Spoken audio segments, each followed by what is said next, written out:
अस्सलाम वालेकुम दोस्तों, उर्दू क्लासिक चैनल पर खुश आमदीद। मुअज़्ज़िज़ सामीन हज़रात, आइए सुनते हैं धरती का सफ़र किस्त नंबर 82। मुअज़्ज़िज़ सामीन, आपसे उम्मीद की जाती है कि वीडियो को लाइक करें और चैनल को भी सब्सक्राइब कर लें, शुक्रिया। अलेक्जेंडर कूपर वाले हादसे के तीसरे दिन हम एक और मुसीबत से दो चार हुए और इस मुसीबत का सबब बिन मानिस थे। फल और शकरकंदी नुमा जड़ें हासिल करने के लिए जिनकी हम रोटी बना लेते थे, क्योंकि इनमें भरपूरी ग़िज़ाइयत थी। मैंने शमशीर जंग, बोरंग अब्दुल, सरदार जुलाई, सोंगा मोगा, 3 संथालियों और 3 गारू कबाइलियों के साथ लिया और जंगल का रुख किया। हमारे पास 3 राइफलें और 8 कारतूस थे। बाकी लोगों के हमरा जिम को पड़ाव में छोड़ दिया, जिसकी राइफल में सिर्फ 2 कारतूस थे। अलबत्ता क्लारा के पिस्तौल में भी 4 गोलियां बाकी थी। अपने साथियों को लेकर मैं जंगल में पहुंचा तो ये देखकर हैरान रह गया कि बिन मानिस जंगल के फलदार हिस्से पर पहले ही कब्जा कर चुके थे और इनका एक दस्ता दूर तक बिखरा हमारा रास्ता रोकने के लिए तैयार खड़ा था। हमें देखकर वो गुर्राते, चीखते चिल्लाते हम सब पर झपटे, गोया हमें फलदार जंगल से दूर रखना चाहते थे। वो समझते थे ये जंगल इनकी मलकियत है, जो उनकी खुराक का जरिया है। अगर हमने वो मलकियत छीन ली या इसमें शरीक हो गए तो ये बात इन्हें पसंद ना थी। दुनिया में जानवर के मुंह से खुराक छीनता है, एक दूसरे का लुकमा बनता रहा है। आदमी और आदमी के दरमियान भी पहली जंग ग़ज़ा की खातिर हुई थी। इंसानी तारीख के माहिरों के नज़दीक इब्तदाई दौर में आदमी जब वो जानवरों की सी जिंदगी बसर करता था, खुराक की तलाश में अपने गिरोह के साथ पहाड़ों से मैदानों में उतरा तो मैदानों में, जंगलों में और आदमियों ने इसी गिरोह को अपने इलाके में दाखिल होने से रोक दिया और इस तरह इनके और जानवरों के दरमियान खुराक और ग़िज़ा के सिलसिले पर जंग हुई, जो सदियों, करनों और ज़मानों के बाद आज भी जारी है। मौत की वादी में जहाँ कुदरत हमें ले आई, खुराक हमारे लिए ज़रूरी थी।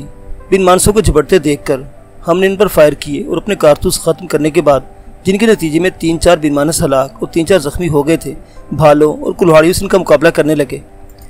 बिन मानसों ने हमारे कई भालों के बांस तोड़ दिए और कई आदमियों को जख्मी किया। ठीक इस वक्त भी जब जंगल में इंसान और बिन मानसों के दरमियान खुराक के लिए जंग हो रही थी, हमने खुली वादी में यके बाद दीगरे राइफल के 2 धमाके सुने और परेशान हो गए। बिन मानसों ने अपनी पिछली 2 शिकस्तों का बदला लेने के लिए 2 गिरोहों में बंटकर कार्रवाई की थी। एक गिरोह हमारे साथ जंगल में उलझा, दूसरे ने पड़ाव पर धावा कर दिया, जिससे हमें पहली बार एहसास हुआ कि इस इलाके में रहने वाले बिन मानस आदमियों की तरह सोचते और हमें अपना दुश्मन समझकर यहाँ से निकालना चाहते हैं। मेरे जहन में डार्विन की थ्योरी ने एक नया गुरफा खोल दिया कि आदमी बंदर की तरक्की याफ्ता सूरत है, मगर इस वक्त किसी थ्योरी पर सोचने के बजाय हमें अपने पड़ाव का ख्याल परेशान कर रहा था। जिम के पास सिर्फ 2 कारतूस थे, जिन्हें वो इस्तेमाल कर चुका था और अब हम वक्फे से पिस्तौल की गोलियां चलने की आवाज़ सुन रहे थे। इसलिए बिन मानसों को भालों, कुल्हाड़ों से जख्मी करते पीछे हटे और जंगल से निकल आए। उन्होंने हमारा पीछा न किया और वहीं घुराते रहे। वादी में पहुंचे हुए देखकर दम बखुद रह गए कि बिन मानसों का दूसरा गिरोह टीलों के करीब पहुंच चुका और पड़ाव में घुसने की कोशिश कर रहा था। हमारे साथी भालों से पीछे धकेल रहे थे और बिन मानस इन पर पत्थर फेंक रहे थे, बल्कि पत्थर लगने से वीरान मंदिर के एक बासी और एक पांखू बुरी तरह जख्मी होकर गिर पड़े थे। हमने कुछ और भी देखा और ये देखा कि 3-4 बिन मानसों की एक टोली एक टीले के अक्कों में पहुंच गई, जहां हेलेन और स्टीला सोनिया खड़ी थी। अचानक एक बिन मानस ने रपा कर हेलेन को दबोच लिया और ले भागा। स्टीला इसकी चीख सुनकर पीछे हटी और मदद के लिए चिल्लाई। फौरन जिम समेत 3 साथी भाले लेकर उधर झपटे और बिन मानसों के पीछे भागे, जो हेलेन को अगवा करके ले जा रहे थे। जिम ने हर खतरे को बाला ताक रखकर सोली का ताकुब किया। हेलेन की चीखें फिजा में गूंज रही थी। अभी वो थोड़ी दूर गए थे कि जिम ने इन्हें जा लिया और भाले का फल इस बिन मानस की पुष्ट में उतार दिया, जो हेलेन को दबोचे ले जा रहा था। वो जख्मी होकर गिरा और हेलेन इसकी गिरफ्त से निकलकर गिरी। इस असना में जिम ने बड़ी फुर्ती से भाला जख्मी बिन मानस की शाहरग में उतार दिया और हेलेन को संभाला। दूसरे बिन मानस इस पर झपटे, मगर इतनी देर में हमारे साथी जिम की मदद को पहुंच गए और हेलेन को लेकर पड़ाव की तरफ पलटा। इस तरह हमने बड़ी बहादुरी से हेलेन की अगवा की कोशिश नाकाम बना दी। पड़ाव पर धावा करने वाले बिन मानस अब 2 जानिब से घिर गए थे, क्योंकि पीछे से हमने इन्हें कुल्हाड़ियों और भालों की नोक पर रख लिया। वो कई लाशी छोड़कर भाग निकले और जंगल में जा घुसे। ये बिन मानसों ने हमारा तीसरा तसादुम था, जिसमें हमारे कुछ साथी जख्मी भी हुए। पड़ाव में दाखिल हुए तो हर तरफ अबतरी फैली थी। हमने फौरन जख्मियों की मरहम पट्टी की, क्योंकि दवाओं का बक्स मौजूद था। अब हम मरहम पट्टी से फारिग हुए थे कि 10-12 बिन मानसों का एक जत्था फिर से जंगल से निकलकर हमारी जाने बढ़ा। हम भाले और कुल्हाड़े लेकर निकले, क्योंकि अब हमारे पास यही हथियार रह गए थे और टीलों के आसपास फैल गए। मैदान में 7-8 बिन मानसों के मुर्दे पड़े थे। जंगल से निकलने वाला जत्था चुपचाप मैदान की तरफ बढ़ा और लाशों के करीब रुका। फिर आने वाले बिन मानस अपने मुर्दों को घसीटते हुए पलटे और जंगल में रुपोश हो गए। हम ये मंजर देखकर खामोशी से देखते रहे। ना वो हम पर झपटे, ना हम बिन पर लपके। वो सिर्फ हमें अपने मुर्दे लेने आए थे और लेकर चले गए। हम जंगल से खुराक नहीं ला सके, क्योंकि पड़ाव पर होने वाले धमाके सुनकर वादी से निकल आए। बिन मानस अपने मुर्दे लेकर जनूबी जंगल में चले गए थे। अचानक मुझे एक नया ख्याल आया और मैं कुछ साथियों को लेकर फिर जंगल में जा घुसा। अब फलदार जंगल में कोई जिंदा या मुर्दा बिन मानस नहीं था। वो यहाँ से भी अपने मुर्दे ले गए थे। हमें बाद में पता चला कि बिन मानस अपने मरने वाले साथी का मुर्दा दरिया में बहा देते थे, जो इफरीत घड़ियालों की खुराक बनता था। हमने दरख्तों से फल तोड़कर थैलों में भरे, शकरकंदी नुमा जड़ें खोदकर गठियाँ बांधी और कई दिनों की खुराक लेकर किसी मुजामत के बगैर पड़ाव में लौटे तो यह अफसोसनाक खबर सुनी कि वीरान मंदिर का बासी जख्मों की ताब न लाकर चल बसा है। इस तरह हमारा एक और साथी हमेशा के लिए बिछड़ गया। तिब्बती लामा बंजन ने हमें अफसुर्दा देखकर गमगीन कहा, वो मरा नहीं, अमर हो गया है, क्योंकि आदमी नहीं मरता, सिर्फ इसका जिस्म मरता है और आदमी इधर से उधर चला जाता है। बंजन के बौद्ध फलसफे ने हमारा सदमा किसी कदर कम कर दिया। मैंने गौर किया तो मरा और अमर के अल्फाज में बस हरूफ ज़रा इधर उधर हो गए थे। शायद इन हरूफों की तरह ज़िंदगी भी इधर उधर हो जाती है और आदमी किसी दूसरे रूप में सारा जिंदा रहता है। हमने अपनी ज़रूरत के लिए बहुत सी खुश्क लकड़ियाँ पड़ाव में इकट्ठी कर ली थी।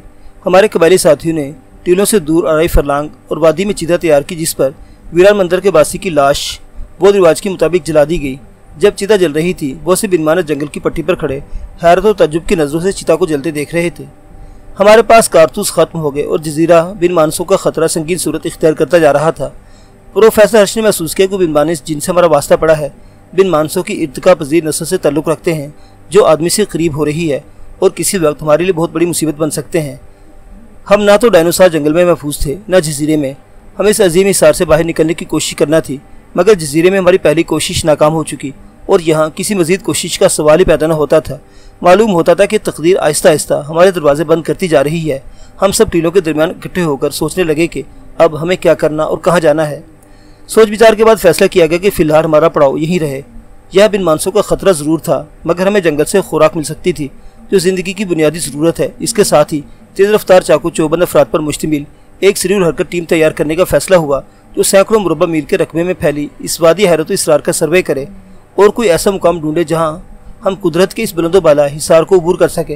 हमारा ख्याल था शुमाल की तरफ कहीं ना कहीं इससे निकलने का कोई रास्ता ज़रूर होगा या कोई ऐसी जगह ज़रूर मिल जाएगी जहाँ से हम हिम्मत व कोशिश करके ऊपर चढ़ सके।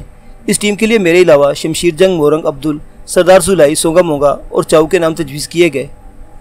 टीम को जजीरे से निकलकर बुलंदो बाला हिसार के साथ साथ सफ़र करना और एक हफ्ते में लौटना था।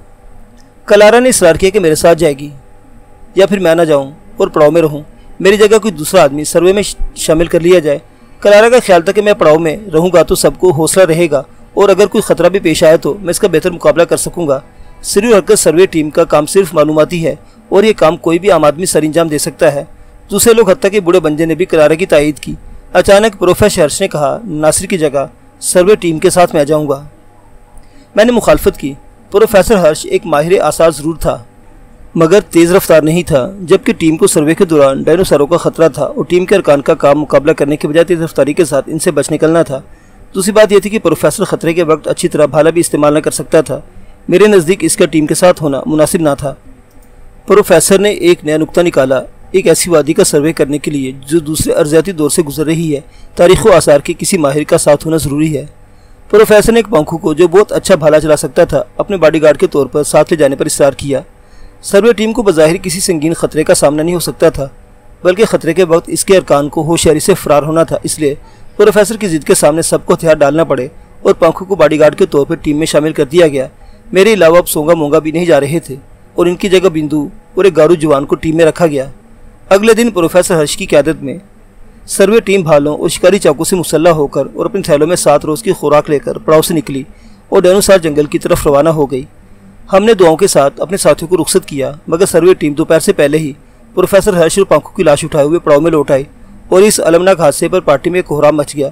शमशीर जंग ने बताया, हादसा बिल्कुल गैरमुतवक्किल को तौर पर नदी पर पेश आया, जिसे अबूर करके हम डायनासोर जंगल में दाखिल होना चाहते थे, मगर अभी नदी के किनारे पर थे कि दूसरे किनारे की खो से एक बहुत बड़ा अजदर बिजली की तरह लहराता निकला और साहिल पर फन फैलाकर खड़ा हो गया।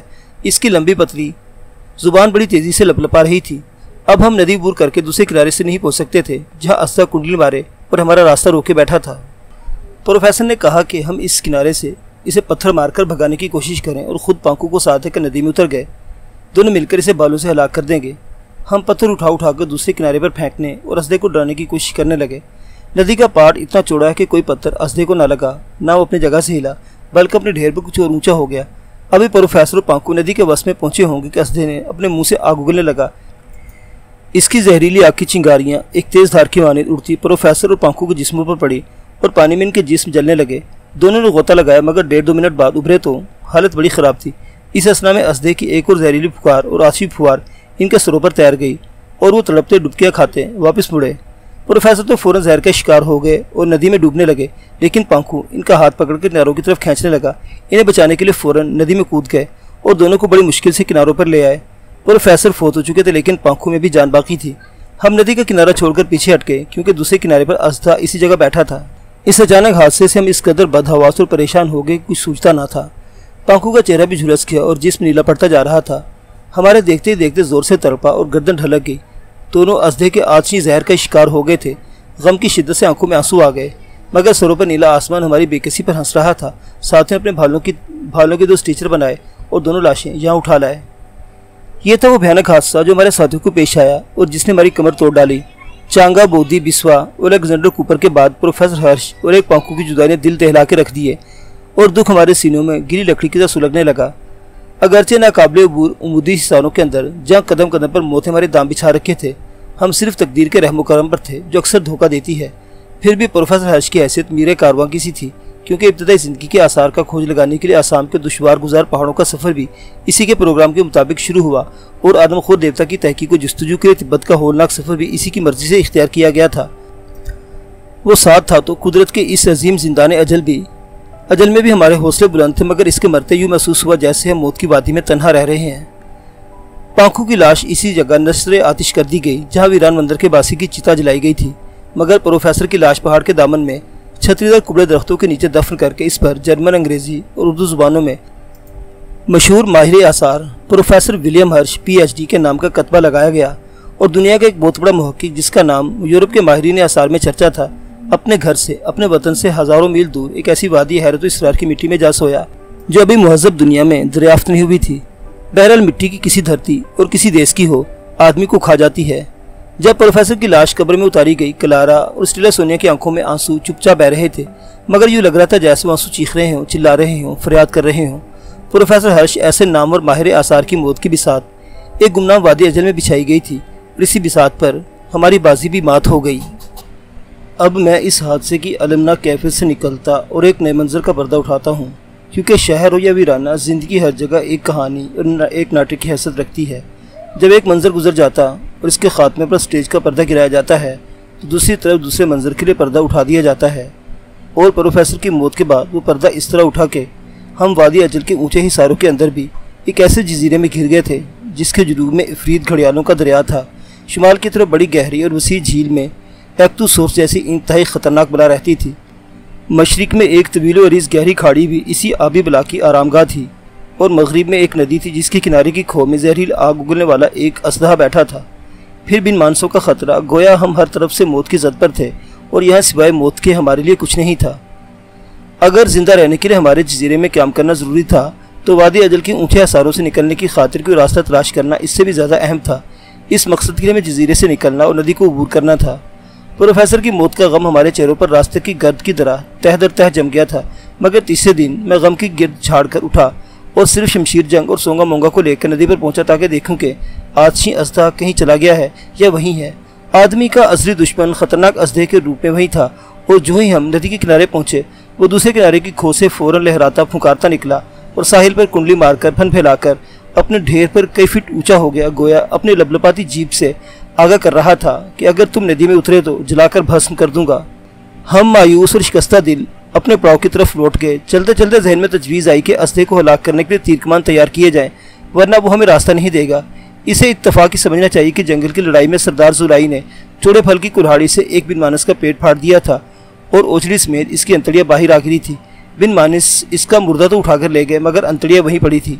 मैंने शमशीर जंग और सोंगा मोंगा से कमान तैयार करने और इसकी तांत के लिए बिन मानस की अंतड़ियाँ इस्तेमाल करने का ख्याल जाहिर किया तो इनके चेहरे खिल उठे, क्योंकि आतशी असला ख़त्म होने के बाद हम तीर कमान से गोली बंदूक का काम ले सकते थे।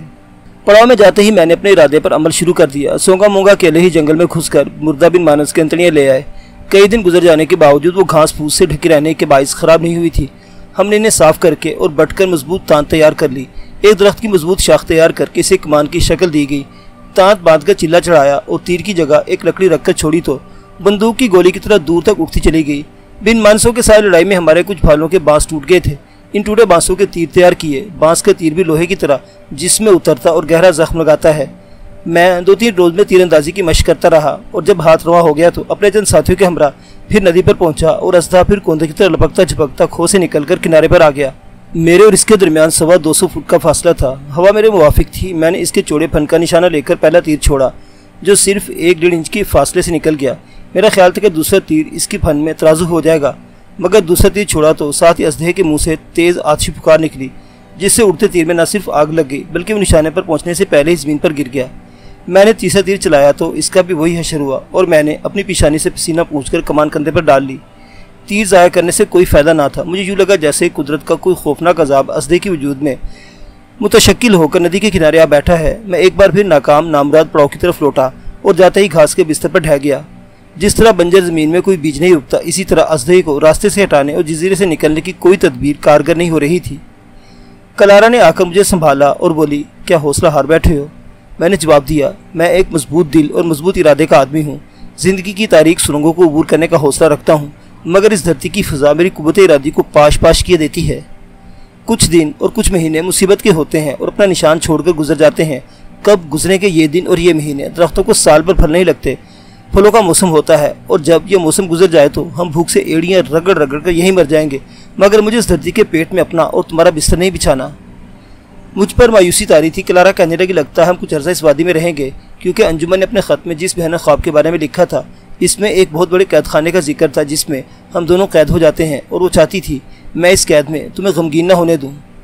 मेरे जिस्म में सनसनी दौड़ गई। हाँ, ये वादी भी एक जिंदान कुदरत है, मगर यहाँ रहकर हम खाएंगे क्या? मौसम बदलते ही दरख्तों की झोली खाली हो जाएगी। कलारा उठकर एक कोने में गई जहाँ पत्थरों के दरमियान खच्चर की खर्जी बड़ी एहतियात से छुपा के रखी गई थी, और खर्जी मेरे पास उठा ले। ये देखो, हमारे पास गंदुम है, जौ है, चने हैं। हम ये बीज इस धरती में बोएंगे और अपने लिए गल्ला पैदा करेंगे। मैं भुचक्का सा रह गया और हैरत पाश नज़रों से देखने लगा। गालिबन कच्चे अनाज की खुर्जी इसलिए एहतियात के साथ महफूज कर ली गई थी कि हम इस अनाज को बीज के तौर पर इस्तेमाल करेंगे। कलारा की बातों से अंदाज़ा हुआ कि इसने कुछ अरसा वादी में रहने का जो जिक्र किया है वो कुछ अरसा ज़रा तवील होगा, और कितना तवील होगा ये कलारा भी नहीं जानती थी। कहने लगी, रात मैंने सोए सोए एक अजीब आवाज़ सुनी है। मुझे गुमान हुआ कि वो आवाज़ कहीं आसमान से या हज़ारों मील दूर किसी जगह से आ रही है, मगर आवाज़ सुनकर जागे तो महसूस हुआ कि मेरे अपने ही दिमाग से निकल रही है, और ये थी वो आवाज़, अनाज बीज दो, बुवाई का मौसम आ गया। मैंने कलारा की बातों को हमेशा गौर और तवज्जो से सुना।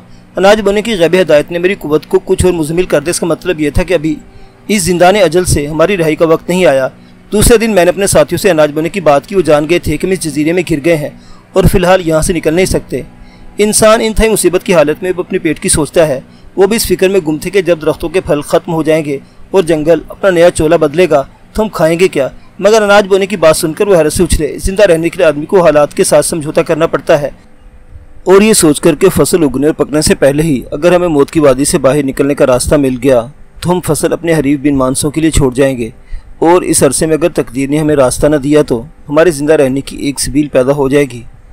हमने सर छुपाने के लिए घर बनाने और ज़िंदा रहने की खातिर फसल बोने का फ़ैसला कर लिया। फिर गंदम, जौ और चने की बुवाई के लिए अलग अलग खेत तैयार किए। इन खेतों को सैराब करने के लिए झील से पानी का एक खाला निकाला और इन्हीं टीलों के अंदर जहाँ पड़ाव डाला था पत्थर की दीवारें खड़े करके इन पर नर्सरों की छत डाल दी और मिट्टी से लेप पोत दी गई। इस तरह टीले के दरमियान खाली ज़मीन की निस्बत वहाँ 3 मोहल्लों पर मुश्तमिल एक छोटी सी बस्ती आबाद हो गई, जिसके इर्द गिर्द टीलों के साथ साथ हमने पत्थरों और गारे मिट्टी की फसील भी तामीर कर ली और बस्ती को एक गड़ी की शक्ल दे दी ताकि बिन मानस हमारे घरों को नुकसान न पहुँचाए। जजीरे की ज़मीन बड़ी ज़रखेज़ थी। हमने अनाज बोया और अनाज पैदा किया। खेती बाड़ी की दिलचस्पियों में कई दुख भूल गए, क्योंकि जब आदमी मसरूफ़ हो अपने दुख और मुसीबतें लपेट कर हालात के ताकचे में रख देता है। हम महीने 2 महीने बाद नदी का चक्कर लगाते और असदेह को वहीं मौजूद पाते जो जहन्नुम की किसी बदरू की तरह हमारा रास्ता रोक के बैठ गया था, बल्कि रास्ते की कड़ी निगरानी करता था। इसने किसी जगह से भी हमें नदी पार करने की मोहलत नहीं दी, बल्कि रातों को नदी के किनारे रेंगता और बाकायदा पहरा देता था। 15 बरस तक वो एक दिन और एक रात भी हमारी निगरानी से गाफिल नहीं हुआ, मगर खुदा का शुक्र है कि इसने 15 बरस के बाद तुम्हें हमारी मदद के लिए भेज दिया। ये थी अब्बू और उनके साथियों की दास्तानी असीरी, जिसे उन्होंने इख्तिसार के साथ बयान किया। मुअज़्ज़िज़ अमीन हज़रात, धरती की वापसी का सफ़र अभी जारी है। बकिया वाक़यात अगली किस्त में। देखते रहिए उर्दू क्लासिक। अल्लाह हाफिज़।